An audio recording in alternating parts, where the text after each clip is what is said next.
So I wanted to do another video that focuses on how to bring in Poliigon models to Lumion.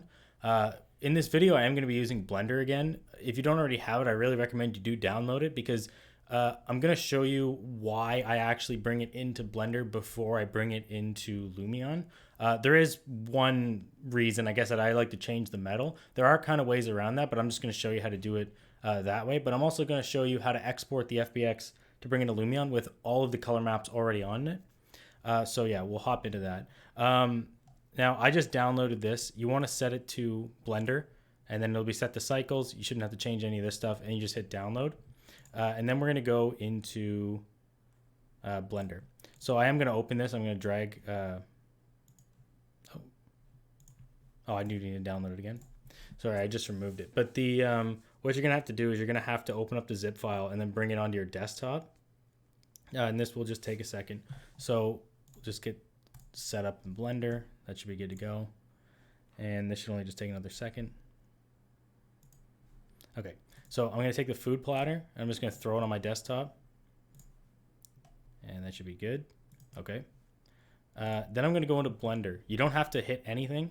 I'm not going to move my camera just because there's nothing on the right hand side you need to know about. I go to File, Append, Desktop, and I find Food Platter, and then I'm going to go Software, Blender, Food Platter Blend File, Collection, Food Platter. Okay, so then what you have is this. Now, it may look like there's nothing on it, but if I go into rendered mode, and I just throw a quick... So this is what it comes in looking like. So when you are going into Blender with Poliigon, it's already set up, but it doesn't necessarily work if you're bringing it into Lumion, because I just want to show something quickly. Food platter, generic. So most people go in here and use generic. Now, yeah, here it is. So this is the color map for the knife. So everything that's black there is just going to come out as a black metal. You can't really change that. And even in software, if you go into Blender and open this up, this one has the white parts that will make it kind of look like an aluminum metal, but that's actually still not the best way I'd recommend doing it for Lumion. This is the way that I think it should be done. So we're going to click on the knife. Maybe I will actually just move this over for a second. So we're going to click on the knife, hit tab,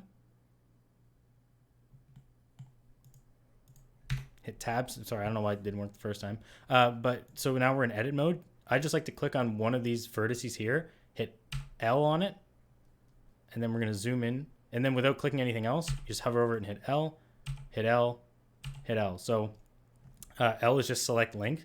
So what it's basically doing is it's just selecting the entire knife, the entire bolt, whatever. And I don't want this to be on the same color ID as anything else. I want it to have its own so that we can just fully customize it. So I will come up here, make a new one. I'll just call this knife, cheese, metal, and just assign. And once you do that, we can hop back in and just actually, so we see, I'm going to make this like lime green. So as you can see, now it's a completely different material. All the other ones should work fine. You don't have to worry about it. And if you get to this point, go to File, Export, FBX, go to Desktop. And we're going to call this Food Platter.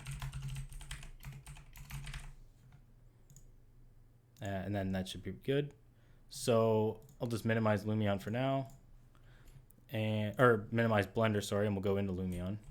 So what I'm going to do now is I'm going to go to Import and my Food Platter.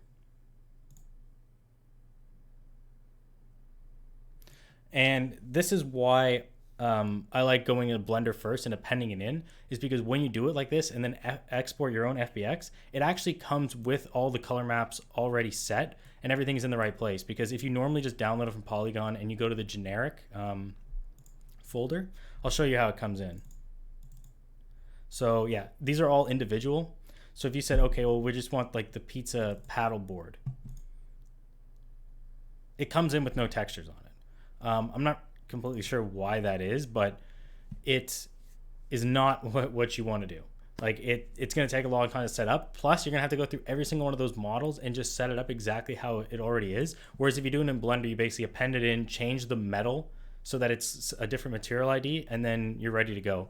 So what we're going to do now is we're going to click on the the green metal material that we made there. And I am just going to put, I think I did like aluminum. I'd like to bring the gloss down.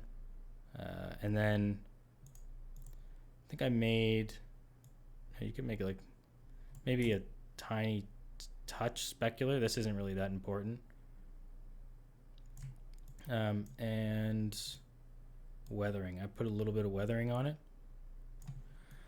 And yeah, so that's kind of the easiest way of doing it, but this is not the final version. If you just want it quickly done, this does work. But we're also going to throw the normal maps on there, and we're also going to put some waxiness on it, since the waxiness, in my opinion, it almost makes something that's like food. It'll make it go from looking like it's plastic food to making it into look like it's real food. So if you had something set up on like a dining room table and you wanted it to be plastic, don't put any waxiness on it.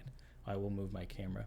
But don't put any waxiness on it. Just kind of leave it how it is and then make it a little glossy, because it'll look hard and like it just doesn't look like real food. Whereas if you put a bit of waxiness on, as I went over in the video above, it'll make it look a little more realistic. So what we'll do though is we will go standard and we'll go to normal map. And then if you just hit the normal map, we're in generic, but we don't want to go to this one.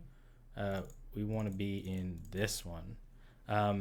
I don't think it'd make too much of a difference, but it's just kind of good habit to always try and use the one inside of the software, because that's actually more so made for the Lumion workflow. You could make gloss masks as well to put in all of the normal maps, but honestly, I don't think it's really worth it when it's this small of an item. It'll take you like a bit of time to Photoshop that, but it's not worth it. So for this one, we are looking at I think it was the baguette. Yeah. So I'll just turn this down a bit and then kind of just turn everything down. I'll come into this and just like, you can see when it's on 0, then there's really no light, but even as soon as you move it up a little bit, you can see that just a little bit of like life coming to it. So we're going to keep moving here. Grab that. And I'm just going to go through right now and click all them on, but then I'll come back and kind of adjust them. So this was this. I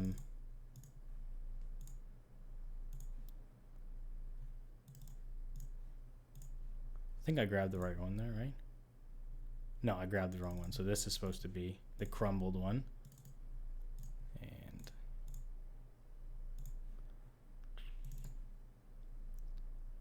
right. Yeah, so we're almost done here. And then this is metalness. No. This is the one we want. It is worth mentioning too that if you actually change the material ID in Blender to something like that green metal that we made, you could still apply a color map to it and it won't mess it up. Like it won't be putting different spots of it in like weird places because we made the item smaller. Because when you go out of Blender, it actually saves the information of where the texture map should be, like the particular coordinates. So if those coordinates aren't there, they just don't put a texture on it. So it won't mess up any other part of your model. But I think once we put this on, that'll be the last one we have to apply. And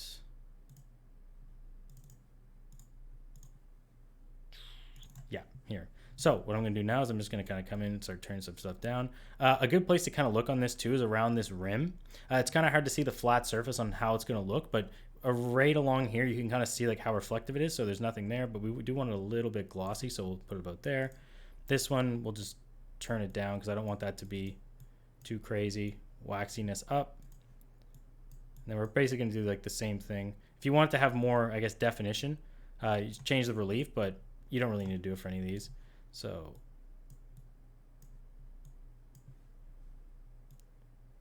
that one we are going to leave with some relief. And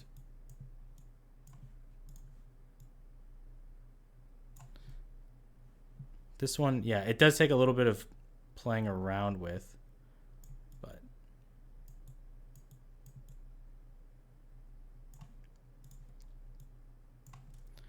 okay, almost done.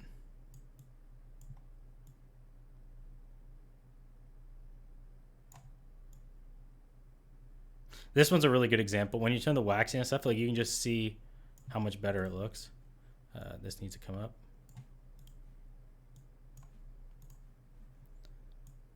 come up a little bit.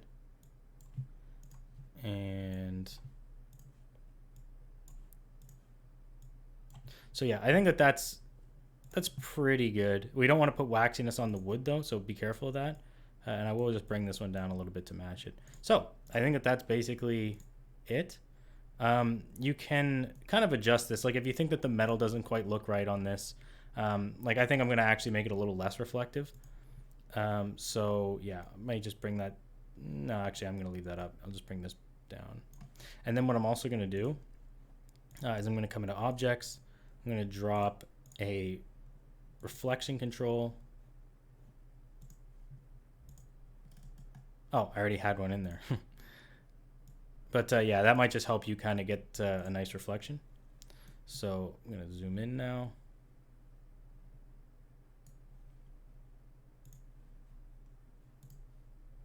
Yeah, and all I really did for this was turn off 2-point perspective because this kind of messes it up, and then the depth of field. It's just the realistic one in Villa Cabrera for number 1. So we can render this out and see how it looks. Yeah, so this one is kind of it does take a little bit of time just to play around with, but I will actually put a link to a Google Drive folder that has both no waxiness and then waxiness on, because it does make a really big difference. In things like Blender, it can use subsurface scatter, which will make give it that same effect as waxiness. Waxiness is kind of like an approximation of that. And a lot of things in real life actually do that as well.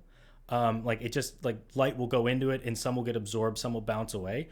Whereas if there's no waxiness and the glossiness is kind of turned down in Lumion, you're not getting any of that. And that's something that really, really can just make it look not unrealistic. You can do all the relief, all the gloss, all the reflectivity, that stuff. And it doesn't really matter if you don't have that kind of that realistic look to it. A good example would be if you held a flashlight in front of your hand, light will go through it, and if it didn't, it would look like you had a fake hand, you'd almost have a statue. And so right away someone would see it and go that's not a human hand.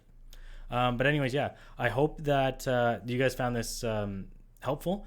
If there are any Poliigon models that you've tried and you cannot get them in, I've spent a lot of time sort of figuring out what works and what doesn't to bring in with Poliigon. So I'm pretty confident that I could get any Poliigon model into Lumion at this point. So if you are struggling with one, just leave a comment. And if I don't have the model, I'll just go buy it and make a video about it. Because I probably will be getting all the Poliigon models at some point, because I really, really like the quality of their products. So if this video was helpful, I'd really appreciate it if you hit that like button. And if this is the first time you stop by one of my videos, I'd really appreciate it. Hit the subscribe button so that you can join us for some future videos. So I'll leave it there, guys, and I will see you in the next one. Have a good night.